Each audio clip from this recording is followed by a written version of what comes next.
We would now like to welcome Ms. Sarmila Varatharaj. She is a former Labour councillor for Wandle Ward in Wandsworth and served as Deputy Mayor of Wandsworth. She has been recognised as one of the youngest Tamil women to enter local government in London and has used her public platform to support community engagement, representation and social justice. She has a strong background in Tamil advocacy and has been associated with Tamil community campaigning, including work connected to justice, accountability and human rights for Tamils. Her public profile has also highlighted her role as Wandsworth's first Tamil councillor.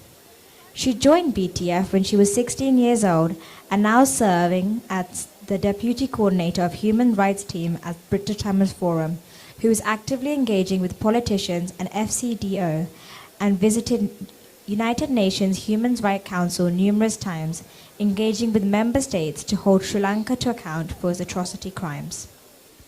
தொடர்ச்சியாக நாங்கள் முன்னாள் councillor Sharmila Varadaraj அவர்களை அழைக்கின்றோம்.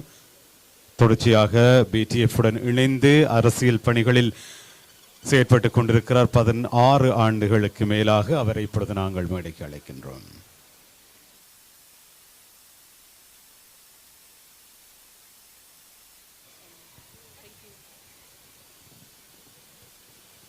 Vanakkam.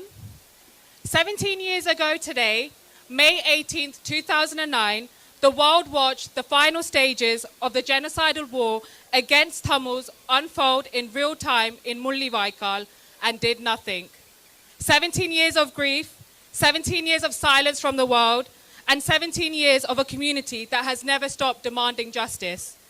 Mullivaikkal is not a chapter of history that has been closed. It is an open wound, carried by every Tamil family still waiting for answers about the 146,679 loved ones who were killed or disappeared. And not one person from the Sri Lankan state has been held accountable for these atrocity crimes. Mullivaikkal is remembered as Tamil Genocide Remembrance Day, the day the Sri Lankan state brought its military offence to an end through the mass destruction of the Tamil people. The systematic bombing of hospitals, UN and Red Cross facilities, death by deliberate starvation, coordinated attacks from land, air and sea, and the mass herding of hundreds of thousands of Tamil civilians into so-called no-fly zones only to shell them. Mullivaikkal was a blueprint for the final stages of a genocidal war. Every method of mass slaughter we now see replicated in conflicts around the world has its origin in Sri Lanka in 2009. Had the ICJ, the ICC, and the United Nations take decisive action in 2009, and had the perpetrators in Sri Lankan government be held accountable, we may not be watching the horrors that unfold across the world today. Impunity in Sri Lanka did not stop in Sri Lanka, it spread. 17 years on, no justice, no accountability, and the world wonders why it cannot stop the next genocide. Mullivaikkal was the end of the war, but the oppression of Tamils began at independence in 1948. The root cause lies in the colonial agglomeration of Tamil and Sinhala kingdoms under British rule.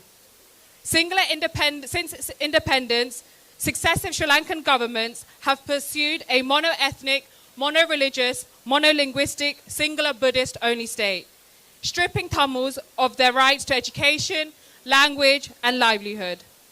The state aided over 158 massacres against Tamils, and since Mullivaikkal, the cultural genocide continues. Tamil heritage sites and Hindu temples being demolished and replaced with Buddhist viharas, backed by military forces. Mothers, wives, and children have been demonstrating for over 3,300 days, asking one question: where are our loved ones? Justice has a shape, and we know exactly what it looks like for Tamils. It looks like Sri Lanka being taken to the International Criminal Court. It looks like the UK and its allies applying every lever available, targeted sanctions, travel bans, asset freezes against every perpetrator of war crimes. It looks like the immediate demilitarization of the North and East. It looks like the resettlement of over 100,000 Tamil refugees in Tamil Nadu. and the 200,000 internally displaced Tamils to be resettled back in their homeland. All international aid to Sri Lanka must be conditional and genuine political settlement. I speak today as part of Tamils for Labour. I have campaigned for this party. I have been a Labour councillor because I believed and still believe justice, equality, human rights and accountability. This Labour government has targeted sanctions against Sri Lankan perpetrators are a welcome first step, but a first step is not justice. As Labour looks to its future and its leadership, we say clearly, sustained commitment to Tamil justice must be a cornerstone, not a manifesto line and not an election gesture. To the public joining us today, Sri Lanka is not a luxury tourist destination. The north and east are an international crime scene where hundreds of thousands of Tamil civilians were brutally murdered by the Sri Lankan security forces. To the young people and children here, you have more power in your hands than you know. The choices you make, the voices you raise, the future you build, that is how you honour every life lost in Mullivaikkal. I was 12 years old when Tamils flooded the streets of London, demanding the world help us. We were met with silence. That pain will never leave me and anyone standing here today. But we must continue to turn that pain into action.